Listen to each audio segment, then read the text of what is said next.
Hi friends, நான் உங்கள் சமீர். இந்த வீடியோ ஃபன்னான வீடியோ, எல்லோரும் வேகமாக போய் பாருங்க. என்னப்பா வயிறு இல்லையா? எனக்கு வயிறு இல்லையா இல்லைங்க, நான் நல்லாவே இருக்கேன். என்ன ஆர்டர் சொல்லுங்கள். என்னப்பா இருக்கு? ஊத்தக்கோழி, ஊத்தப்பம், பால்கோவா, பணியாரம், எது வேணும்? ஊத்தக்கோழி, ஊத்தப்பம், பால்கோவா, பணியாரமா? வேற என்ன இருக்கு? உப்பு மிளகா அப்படி இருக்கு, நக்கிட்டு போங்க. சரி, ரெண்டத்தையும் போய் எடுத்துட்டா.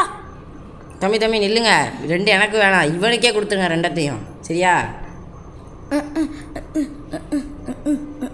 நாங்கள் சாப்பிடுங்க. தம்பி இந்தாங்க பில்லு, 10,000 ரூபா ஆகுது. 10,000மா? டிப்ஸ் கொடுக்க ஆசைப்பட்டீங்கன்னா நல்லா இருக்கும். டிப்ஸா கேக்குறேன். இன்னைக்கு பொழந்து கட்டுறேன் பாரு.